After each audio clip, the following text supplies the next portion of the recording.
I was 17 when my parents left me alone in Mexico, with no passport, no money, and a note that simply said, "You're old enough to survive." That was it. No goodbye, no explanation. My name's Emily. And 9 years later, I walked into a real estate office, looked my parents in the eyes, and handed them a deed to the house they thought they still owned. But this isn't just a story about revenge. It's about what happens when you stop waiting to be saved and start building the life they never believed you could. Have you ever felt abandoned by someone who was supposed to love you? Tell me. What would you have done? Let's talk in the comments. I remember the color of her lipstick more than the color of the sky that morning. Coral. Too bright for breakfast, too cheerful for how she'd been acting the entire trip. She stood by the window of our hotel room in Sayulita, checking her reflection in a pocket mirror, and I caught myself thinking it looked out of place, like she was dressed for someone else's day. They had called it a reset trip. That was the word Mom used. She said we all needed a break from the noise back home, like my academic probation and skipped classes were just background static. I didn't say much when they told me. I'd been numb for months anyway, floating through high school, picking fights with girls I didn't even know, ghosting my own friends. When the plane tickets showed up, I thought maybe it was their way of trying.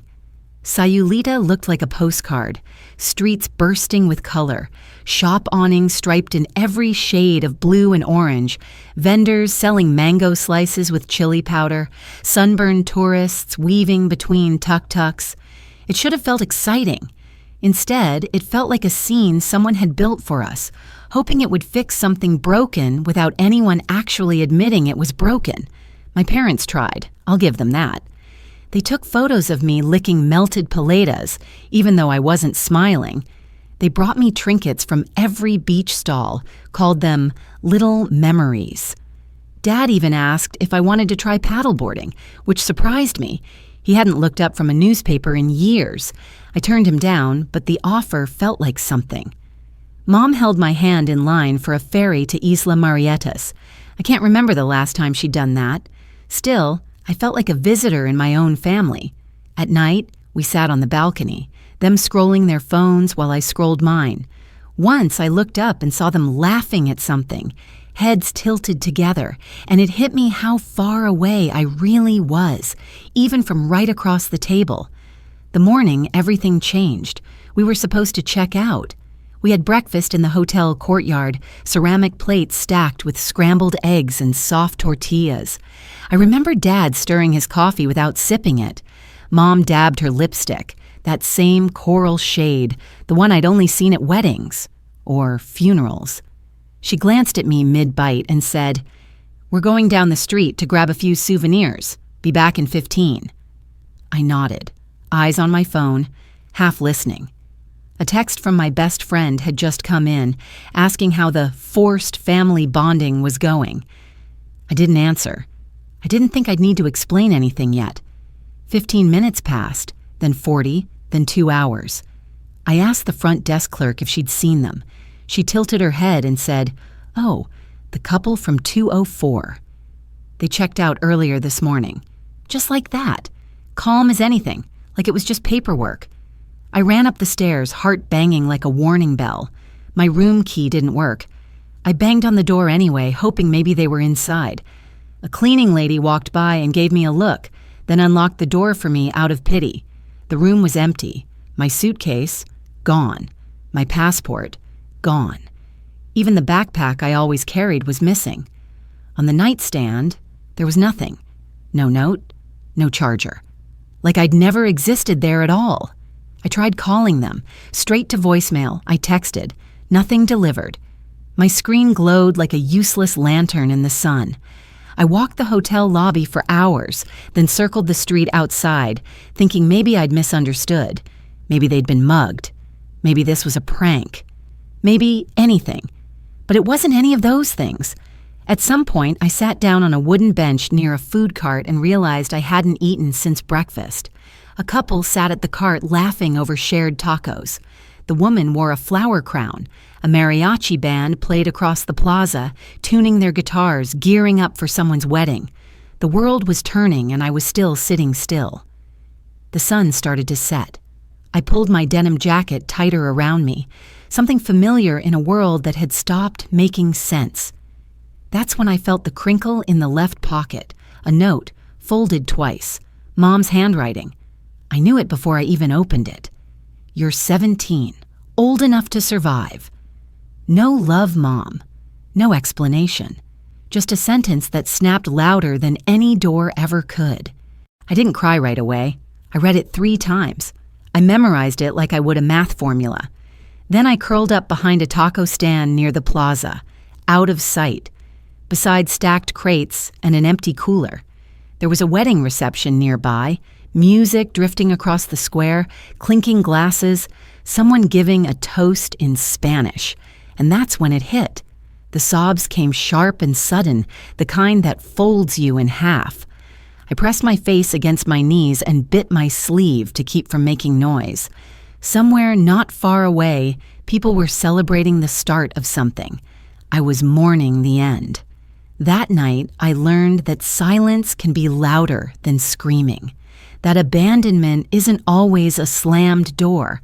It can be a quiet breakfast, a coral lipstick, and a note that changes everything. And still, somehow, the world kept playing music. The first thing I stole after they left me wasn't money. It was bread, still warm from the oven, still soft enough to tear with your fingers. A small pan dulce, golden brown, tucked into a basket by the back door of a bakery. I hadn't eaten in 2 days, maybe more. My stomach hurt in a way that didn't feel sharp anymore, just hollow, like something inside me had turned off the lights and gone quiet. The bakery sat on a quiet corner where the cobblestones turned uneven and the tourists didn't wander. It looked tired but clean, with faded green shutters and a chalkboard menu written in half English, half Spanish. Every morning just after dawn, the air around it smelled like cinnamon and flour, like something kind. I'd spent the night nearby, curled between 2 trash bins behind a taqueria, wrapped in my jacket. That morning, I followed the smell like a stray. I waited until the delivery boys had unloaded their sacks of flour and left. No one saw me. At least I thought no one did. I moved quick, reached for the roll, shoved it into my jacket pocket, and turned to leave. But then a hand caught my wrist. Not rough, just firm. I froze. A woman stood behind me, older. Silver hair pulled into a bun that was coming undone. Her apron was dusted with flour, and her eyes, dark and sharp, looked at me like she already knew everything I wasn't saying. She didn't yell, didn't grab for the bread. "If you're hungry," she said in Spanish-accented English, "you work." That's how I met Rosa Jimenez. She didn't ask my name, just handed me a rag and pointed to the metal counter. I wiped. She pointed to the sink. I rinsed pans until the soap stung the cuts on my knuckles. She showed me where to mop. I didn't complain. I didn't talk. The bakery was small but alive. Radio humming bolero tunes from somewhere behind the shelves, a refrigerator that buzzed louder than it should, baskets of bread rising in the back corner under white cloths like sleeping babies. Rosa didn't speak much. She worked like breathing, steady, without waste. I watched her press dough with the heel of her palm, her fingers dancing across the top like she was telling a secret only the flour could hear. She didn't tell me to stay. But when the sun went down and the last tray had cooled, she handed me a folded blanket and pointed to a narrow cot in the storage room. No questions, no speech. The cot wasn't soft and the air smelled like yeast and cleaning supplies, but for the first time in days, I wasn't afraid of the dark. I laid on my side and pulled the blanket up to my chin. It smelled like lavender soap. Before I fell asleep, she pushed a plate across the floor, 2 more rolls and a cup of coffee that tasted more like cinnamon than bitterness. I ate slowly. My hands trembled. I didn't cry. I didn't feel strong enough to. The next morning was the same. She handed me a broom before I could ask. I worked quietly while the town stretched and yawned into another hot day. Customers came and went. None looked at me. I liked it that way. I began to notice things.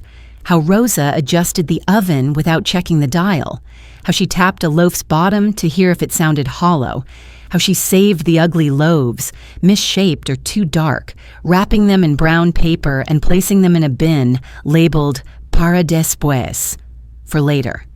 I didn't ask who later was meant for. By the third day, I stopped counting time in hours and started counting in tasks. Dishes, floors, trays, crumbs. I liked the rhythm. It made me feel real again. That night, we closed the bakery just before sunset. The radio had gone quiet. Rosa wiped down the front counter in slow, even strokes. I sat nearby, folding clean towels. She didn't look at me when she spoke. "My daughter had hands like yours," she said. "Always smelled like dough, always too curious for her own good." That was it. Just those words.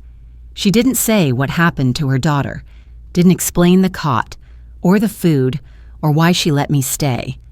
I didn't ask. I just stared down at my hands, raw, cracked, dusted with flour, and tried to imagine them belonging to someone worth remembering. Later that night, I couldn't sleep.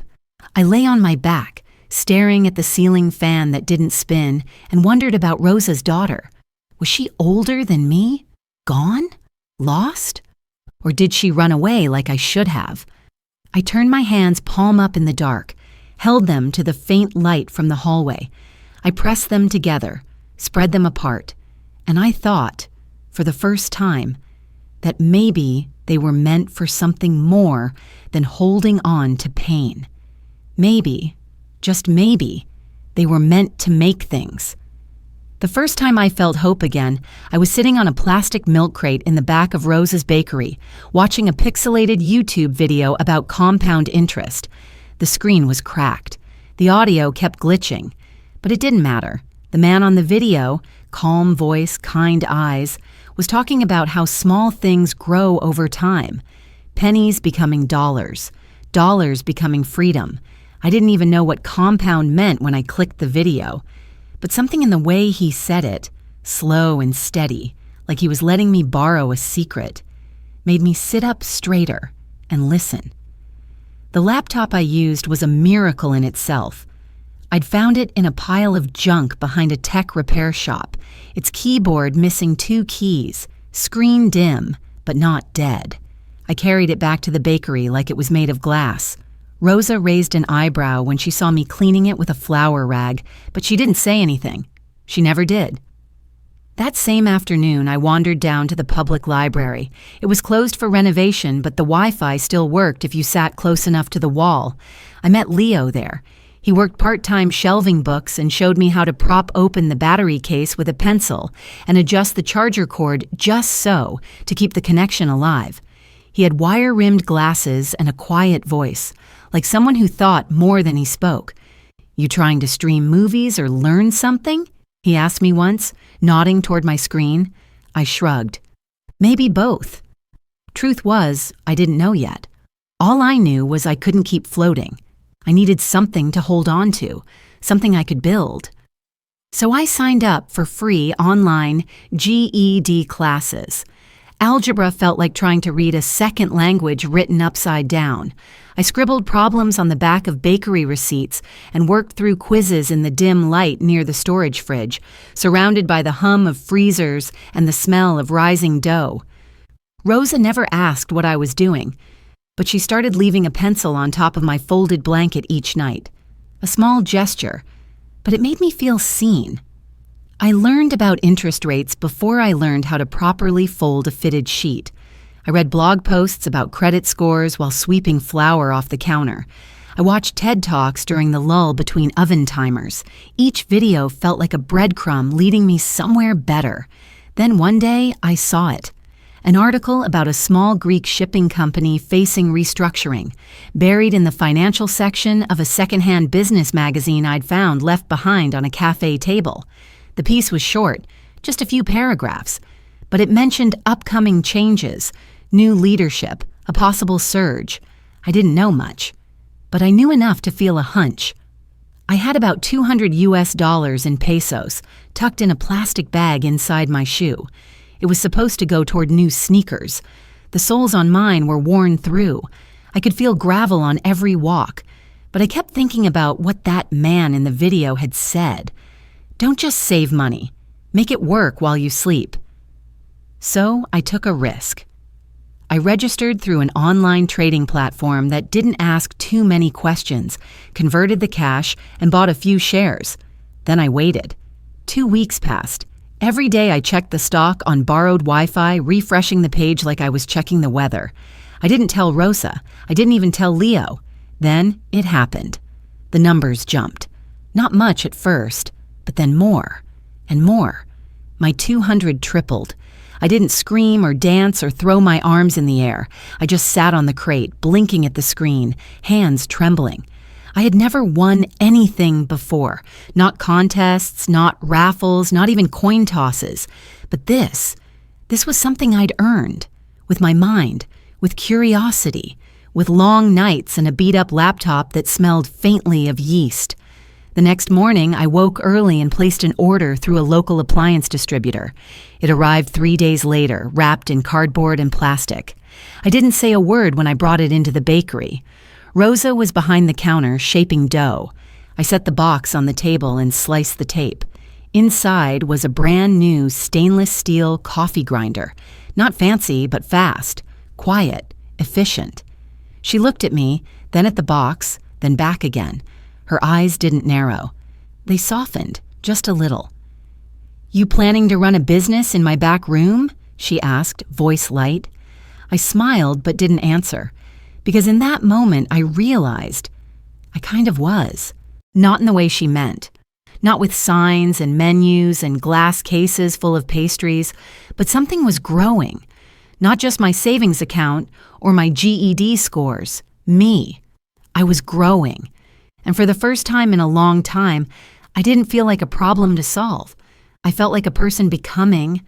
I hadn't seen that house in 9 years, but the crack in the driveway was still there, splitting the concrete in a jagged line that used to trip me when I ran barefoot to get the mail.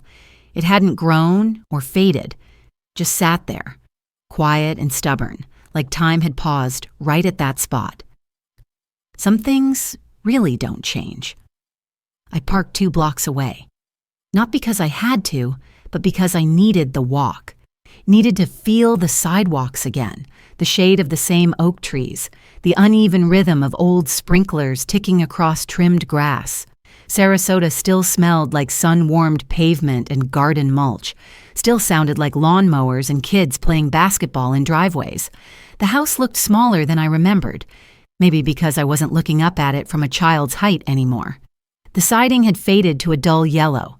The shutters drooped slightly, but the screen door still creaked the same way and the mailbox still leaned left. I didn't go up to the door. I just stood across the street, watching. A dog barked behind a fence. Someone 2 doors down was grilling. Rosa stood beside me, holding a wide-brimmed hat in one hand and a small leather portfolio in the other. She didn't say anything. She didn't have to. We'd flown in the night before, under her name, on a flight that no one would trace back to me. I used the business entity I'd registered 3 years ago. Clean, legal, unassuming. No last name attached. No trace of the girl who'd once been erased by her own parents. I found the foreclosure listing on a Tuesday morning in Mexico. It had been buried on page 3 of a real estate auction site. Just a line of numbers and legal jargon. But I knew the address by heart. I could picture the street before the listing even loaded. Rosa had seen it too. She was sitting at the bakery table, sipping her morning coffee, flipping through an old stack of international newspapers someone had left on a chair. She slid the page toward me without a word, her finger tapping a tiny black square on the corner. "You recognize that address?" I nodded. She nodded back. So here we were. The auction was held outside a county administration building. A white tent flapped gently in the breeze, covering a cluster of folding chairs. Most of the crowd wore polos and boat shoes, holding tablets or printouts. Retired couples, cash buyers, one man in a blazer sweating through his shirt. Rosa sat 2 rows from the front, calm and still. I stood behind her, sunglasses on, arms crossed. The auctioneer spoke fast, his voice flat and practiced. Numbers rolled like dice across the open air. When our house came up, I saw him. Greg, tan, silver-haired, confident. I'd seen 100 men like him. Thought he'd get a deal. Thought we'd fold. But Rosa didn't blink. She lifted the card with the number 173. Bidding started low, then climbed. Fast. Greg countered. Rosa raised. Another bid. Another counter.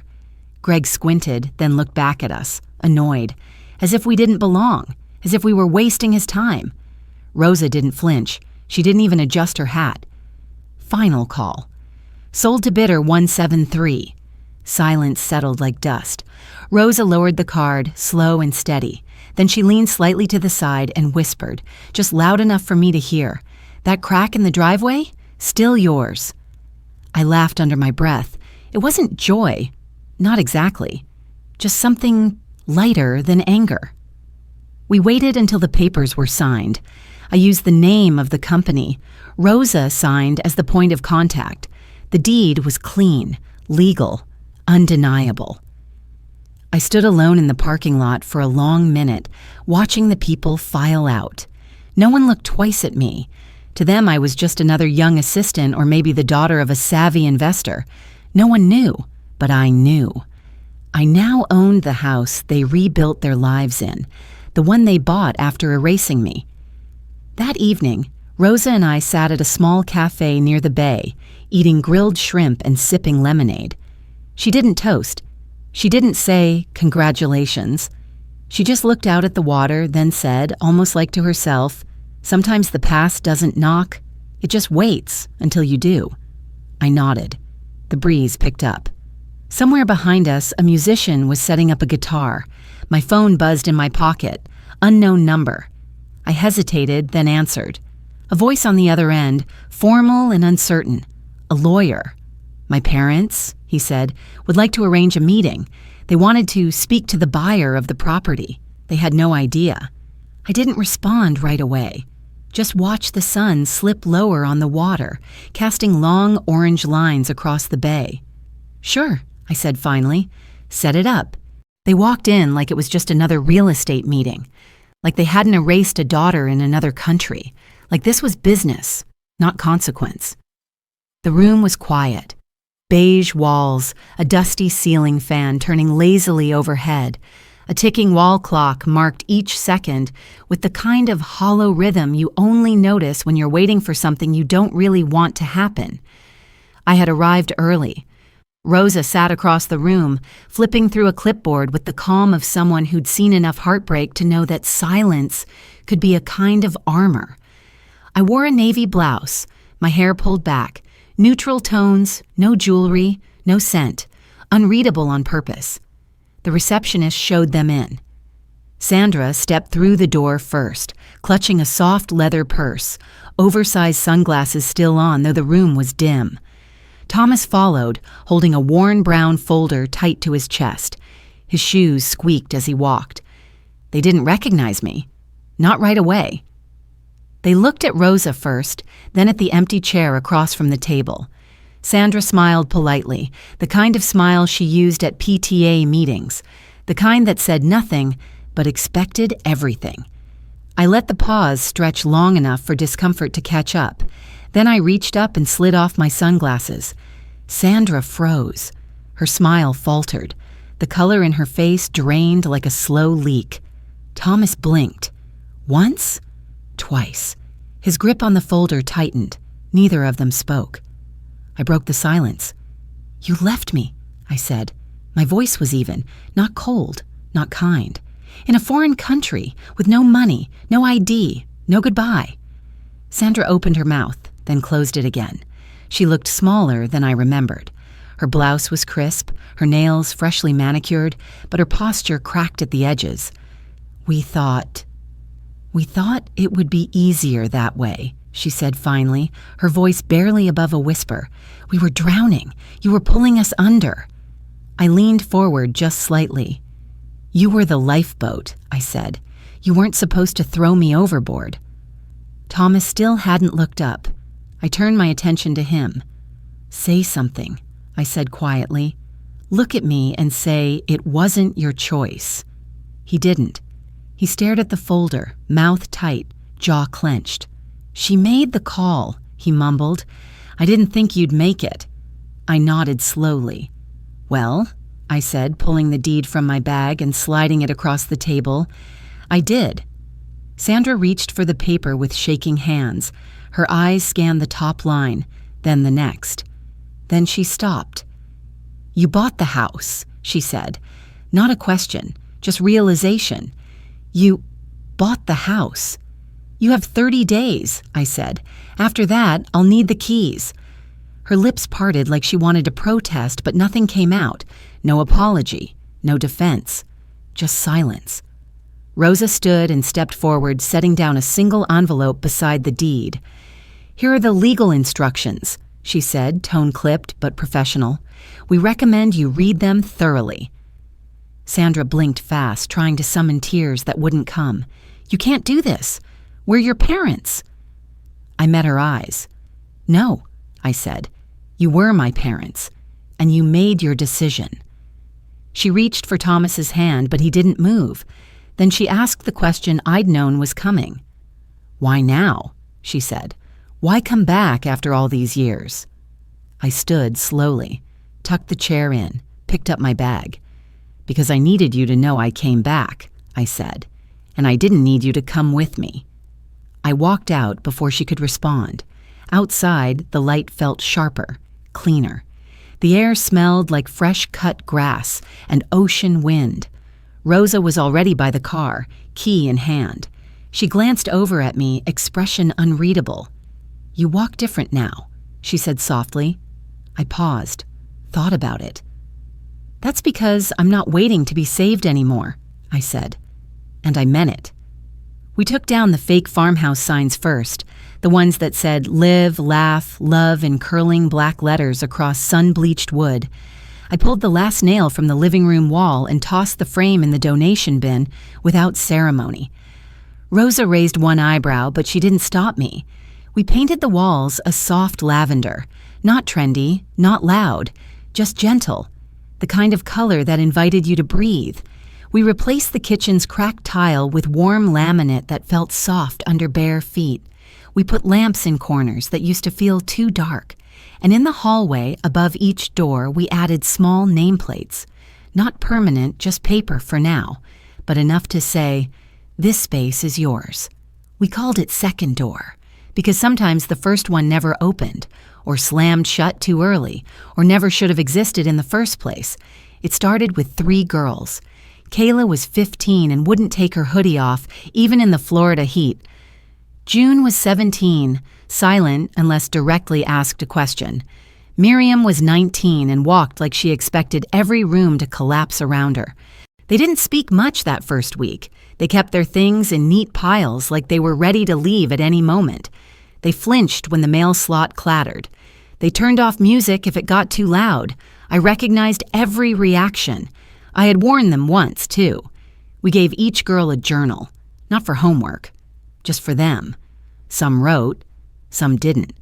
We gave them socks, new, clean, soft. One of them cried when I handed her a pair. Not loud, just quietly, like it surprised her to be handed something without conditions. Rosa started baking again, this time in the Carter kitchen. She moved with the same grace she always had, showing the girls how to knead dough with their palms, not just their fingers. How to listen for the hollow sound of readiness. How to fail without shame. I taught budgeting in the evenings, just the basics. How to read a receipt, how to open an account, what interest really meant. No lectures, just tools. We cooked dinner together every night, chopped, stirred, tasted, laughed sometimes. We sat at a long table made from reclaimed wood, no one at the head. Everyone had a plate, everyone had a seat. One evening, as the cicadas buzzed outside and the ceiling fan hummed above us, June looked up from her plate, half a biscuit still in her hand, and said softly, "This feels like home." I didn't say anything. I just smiled. And this time, it didn't feel like pretending. Later that night, I stepped out onto the porch. The air was warm, thick with jasmine and baked sugar. Someone was playing soft jazz from a phone speaker in the kitchen. I could see the glow of the hallway light through the front window. A pair of shoes sat by the door. Someone was brushing their hair in the bathroom mirror. Rosa joined me, her hands wrapped around a mug of peppermint tea. She leaned against the railing, looked out over the quiet street, then looked at me. "Still feel like you don't have a home?" she asked. I thought about Sayulita, about the cot in the back of her bakery, about the note that once fit in the palm of my hand and felt heavier than a stone. I looked back at the house, the porch lights like halos, the chatter of young voices in the kitchen, the scent of bread rising again. "This isn't just mine anymore," I said. "It's where we begin again." And I meant it. Sometimes healing doesn't come from the people who hurt you. It comes from the ones who open a quiet door and let you stay. I used to sleep behind a bakery, counting breaths to feel alive. Now I help others find a safe place to exhale.